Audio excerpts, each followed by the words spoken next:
Guys, welcome again to my channel. ना उम्र की सीमा हूँ अपडेट लेकर हाजिर हूँ। सब्सक्राइब नहीं किया है चैनल को जल्दी से सब्सक्राइब कर दीजिए। अपकमिंग एपिसोड में आप देखेंगे कि यहाँ पर जब हरि प्रसाद पूछते हैं विधि से कि ये फ़ोटो कितना अच्छा लग रहा है ना, हमारे घर में ग्रेजुएट बेटी है, तब यहाँ पर कहती है सीमा कि हाँ हाँ देखना, मैं भी बड़ी हो जाऊँगी ना तो डॉक्टर बन जाऊँगी, फिर मेरी भी फ़ोटो इस तरीके से यहाँ पर दीवार पर होगी। तब यहाँ पर कहती है विधि, ज़िद करना अच्छी बात नहीं होती है सीमा, ज़िद करने से हमेशा गड़बड़ हो जाती है। यहाँ पे सारे लोग विधि को देखने लगते हैं और सोचते हैं कि इसको अचानक से क्या हो गया है। यहाँ पे सारे लोग एक दूसरे का चेहरा देखने लगते हैं। तभी यहाँ पर विधि कहती है, अरे अच्छी अच्छी है, बहुत अच्छी है फ़ोटो। वहीं दूसरी तरफ सत्य देवी देखती है कि यहाँ पर देव आराम करने की बजाय काम कर रहा है, तो उसे कहती है कि मैंने तुम्हें आराम करने के लिए कहा था ना, और तुम हो कि काम कर रहे हो। वहीं दूसरी तरफ यहाँ पर विधि के बारे में पता चलता है विमला को कि विधि ने जो है व्रत रखा हुआ है, जब तक देव की तबीयत बिल्कुल ठीक नहीं हो जाती तब तक वो अन्य का एक दाना भी जो है वो अपने मुंह में नहीं डालेगी। कहती है उसी की ही गलती है, उसी ने ही देव को जिद की थी कि वो उस गली में आकर खाना खाए, अब उसकी वजह से हुआ है तो पनिशमेंट तो उसे मिलनी ही चाहिए ना।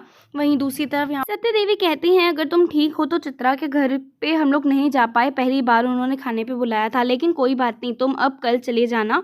कल जो है कैफ़े में बुलाया है चित्रा और बाकी लोगों को, और मुझे यकीन है कि तुम कल ज़रूर जाओगे। यहाँ पर देव के पास कोई चॉइस नहीं होती, इसलिए वो सत्य देवी की बात मान लेते हैं। वहीं दूसरी तरफ यहाँ पर हरिप्रसाद MBA का फॉर्म देख रहे हैं। विधि का कहते हैं विमला से कि MBA कैसे कर सकती है विधि, अगर मैंने ये चूज़ किया तो 2 साल उसकी शादी के लिए फिर डील करनी पड़ेगी। तब यहाँ पर विमला समझाती है, कहती है कि लेकिन उसके ज़िंदगी के लिए अगर ये ज़रूरी है तो उसे करने देना चाहिए। तब यहाँ पर हरिप्रसाद कहते हैं कि वैसे अगर देव सर ने कुछ उसके लिए चूज़ किया है तो ज़रूर कुछ ना कुछ अच्छा ही होगा। और यहाँ हरिप्रसाद और विमला जो हैं वो दोनों ही विधि को MBA करवाने के बारे में सोचने लगते हैं। नेक्स्ट डे हो चुका है, यहाँ विधि ऑफिस में काम कर रही है कि तभी यहाँ पर संगीता उसके लिए कॉफ़ी लेकर आती है और मना कर देती है। वो पीने से कहती है कि नहीं, मैं नहीं पी सकती। कि तभी यहाँ पर विधि को देव सर दिखाई देते हैं। उसे लगता है कि उसे सपना दिखाई दे रहा है, लेकिन यहाँ पर देव सर एक्चुअली में आए होते हैं। यहाँ पर विधि उनसे बात करना चाहती है पर देव आगे बढ़ जाते हैं, तो पीछे से बुलाकर उनको कहती है सॉरी। कहती है उसे नहीं पता था कि तबीयत खराब हो जाएगी उनकी इस तरीके से। तब यहाँ पर देव कहते हैं कि उसमें इसकी कोई भी गलती नहीं है और तुम जो है फ़िलहाल काम पे फोकस करो, इसके बाद जो है हम आगे की MBA की बात करेंगे। तुम MBA के बारे में क्या सोचा, तुम अपने घर पे डिस्कस करके मुझे ज़रूर बताना। तब यहाँ पर संगीता आ जाती है और कहती है विधि के लिए कि कैसे काम करेगी, इसने आपकी तबीयत सुनकर कुछ खाया ही नहीं है। देव फिर से कहते हैं कि विधि इसमें तुम्हारी कोई भी गलती नहीं थी, अब जल्दी से कुछ खाओ और काम पर लग जाओ। इसके बाद यहाँ पर देव की बातें सुनकर विधि जो है वो काफ़ी खुश हो जाती हैं और यहाँ से प्रे करती हैं कि भगवान जी बस देव सर को ऐसे ही अच्छे से रखना और वो हमेशा स्वस्थ रहें। वहीं दूसरी तरफ आपको देखने मिलेगा कि यहाँ पर देव जो है वो कैफ़े में पहुँच चुके हैं और उनको पता चलता है कि यहाँ पर तो खाली 2 सीट से बुक हैं, एक देव की और एक यहाँ पर अम्बा आई हुई हैं उसकी। अब यहाँ पर अम्बा की सीट बुक देखकर यहाँ पर देव को कुछ समझ नहीं आता। तब यहाँ पर अम्बा बताती हैं कि सत्य देवी ने ही उनको यहाँ पर भेजा है। यहाँ पर देव जो है वो काफ़ी कंफ्यूज्ड है कि वो क्या बात करे अम्बा से। इसके बाद यहाँ पर मेन्यू कार्ड आ जाता है। यहाँ पर कहती है अम्बा कि मुझे पता है कि तुम्हें क्या खाने में पसंद है। वहीं दूसरी तरफ विधि जो है वो ज़िद करती है कि देव सर को फ़ोन करिए और पूछिए कि वो कहाँ पर है संगीता से, क्योंकि उसका फ़ोन जो है वो नहीं लग रहा। तब यहाँ पर कहती है संगीता तुम इतनी टेंशन में क्यों हो, इतना भी क्या इंपॉर्टेंट काम है देव से। तब यहाँ पर आखिर संगीता को विधि की बात माननी पड़ती है, वो देव सर को फ़ोन करती हैं। यहाँ पर पता चलता है देव जो है वो काफ़ी ज़रूरी मीटिंग में है और अभी वो इस वक्त नहीं आ सकते ऑफिस में। तब यहाँ पर कहती है विधि कि आपने पूरी बात क्यों नहीं की, आप पूछते ना कि वो कहाँ है, मैं ही चली जाती हूँ उनके पास। यहाँ पर कहती हैं संगीता कि तुम इतना ज़्यादा वियर्ड बिहेव क्यों कर रही हो विधि, क्या हो गया है। यहाँ पे विधि जो है वो कुछ नहीं कहती और वो चली जाती है। यहाँ पर देव जो है वो उसको समझ ही नहीं आता कि वो अम्बा से क्या बात करे और वो बिल्कुल चुपचाप बैठा हुआ है। तब यहाँ पर योगेश कनिका अपने बेटे के साथ आते हैं खाना खाने के लिए।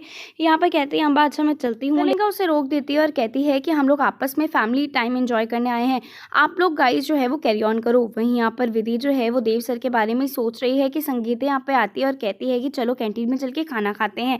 तभी यहाँ पर विधि सोचती है अरे सर बाहर लंच के लिए जाने वाले थे ना, उनको कुछ भी बाहर का हैवी नहीं खाना है, इस टाइम पे उनकी तबीयत खराब है, मैं उनको फ़ोन करके बता देती हूँ। यहाँ पे संगीता को समझ नहीं आ रहा कि विधि ऐसी बिहेव क्यों कर रही है। वहीं दूसरी तरफ यहाँ पर खाना आ जाता है, देव और अम्बा जो है वो खाना एंजॉय करते हैं। कि तभी यहाँ पर अम्बा कहती है कि तुम हमेशा शादी के नाम से बचते क्यों फिरते हो, अभी तुम्हारे पास ये बहाना है कि अब अभी और प्रिया के बीच में सारी मिसअंडरस्टैंडिंग जो है वो क्लियर हो जाए, उसके बाद तुम अपनी शादी के बारे में सोचोगे। लेकिन उसके बाद फिर तुम्हारे पास ये बहाना होगा कि चित्रा की शादी को कुछ साल और बीत जाएँ, उसके बच्चे हो जाएँ, उसके बाद तुम शादी के बारे में सोचोगे। आखिर तुम चाहते क्या हो? वहीं दूसरी तरफ यहाँ पर संगीता कहती है विधि से कि तुम्हें हो क्या गया है? कहीं तुम्हें देव सर से प्यार तो नहीं हो गया? यहाँ पर विधि जैसे ही सुनती है कि उसे देव सर से प्यार तो नहीं हो गया, वो एक सेकंड के लिए स्माइल करने लगती है, लेकिन उसके बाद जो है वो बिल्कुल सीरियस हो जाती है और कहती है कि नहीं दी, ऐसी कोई भी बात नहीं है। यहाँ पर कहती है संगीता कि तो फिर ऐसा तुम बिहेव क्यों कर रही हो? कहती है विधि कि ऐसी कोई बात नहीं है, वो मेरे गुरु हैं, मैं उनकी बहुत रिस्पेक्ट करती हूँ, बस इसीलिए ही मुझे उनकी परवाह हो रही है और कोई ऐसी बात नहीं है। आप गलत समझ रही हैं, मैं ऐसा ख्याल अपने दिमाग में ला भी नहीं सकती हूँ। लेकिन फिर भी विधि इसी बारे में बार बार सोचने लगती है।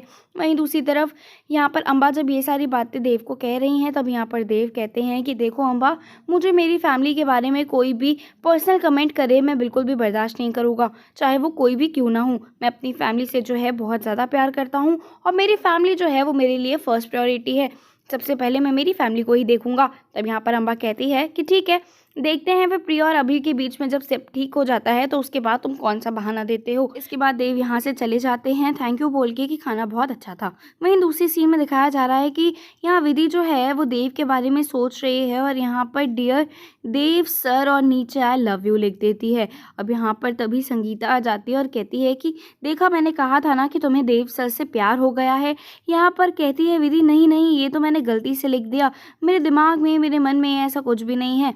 अब यहाँ पर जैसे ही वो ऐसा बोलती है उसकी नींद जो है वो टूट जाती है। इस वक्त यहाँ पर दिखाया जा रहा है कि रात हो चुकी है, विधि सो रही थी और विधि ने जो है ये एक सपना देखा था और वो सपने को देखते ही डर जाती है, तुरंत उठती है और पानी पीती है। यहाँ पर पानी पीने के बाद सोचती है कि शायद संगीता दी ने देव सर के बारे में ऐसा कहा, इसीलिए ही उसके दिमाग में बार बार ये सारे ख्याल आ रहे हैं। बाकी देव सर तो उसके गुरु हैं। वहीं यहाँ पर लेकिन याद करने लगती है कि किस तरीके से देव सर और उसने काफ़ी अच्छे मोमेंट्स जो हैं वो एक दूसरे के साथ बिताए हैं, जिसके बारे में वो सोच सोच के मुस्कुराने लगती है कि तभी यहाँ पर वापस से संगीता की बात याद आती है उसे कि उसे देव सर से प्यार हो चुका है। लेकिन फिर वो होश में आती है और कहती है कि नहीं, ऐसा तो हो ही नहीं सकता, क्योंकि देव सर मेरे गुरु हैं, मैं उनकी रिस्पेक्ट करती हूँ, इसीलिए ही ये संगीता दी की खाली बोलने की वजह से ही हो रहा है। और यहीं पर ये एपिसोड जो है वो एंड हो जाता है। गाइस नेक्स्ट एपिसोड में आपको देखने मिलेगा कि यहाँ पर विधि जो है वो विमला से पूछेगी कि मम्मा ये प्यार क्या होता है, प्लीज़ मुझे समझाइए। तब यहाँ पर विमला से वो प्यार का मतलब पूछेगी और उसके बाद आपको दिखाया जाएगा जब देव उसे अपने कैबिन में बुलाएंगे तो सारे लोगों के सामने अपना सारा काम छोड़कर वो देव सर को बस निहारती ही जाएगी, देखती ही जाएगी। यहाँ पर देव सर उसके होश में आने का वेट करेंगे। गाइस एपिसोड पसंद आया हो तो प्लीज़ मेरे चैनल को सब्सक्राइब करना और इस वीडियो को लाइक करना मत भूलिएगा। मैं मिलूंगी इसके नेक्स्ट अपडेट में, तब तक के लिए bye guys. Thank you so much for watching this video.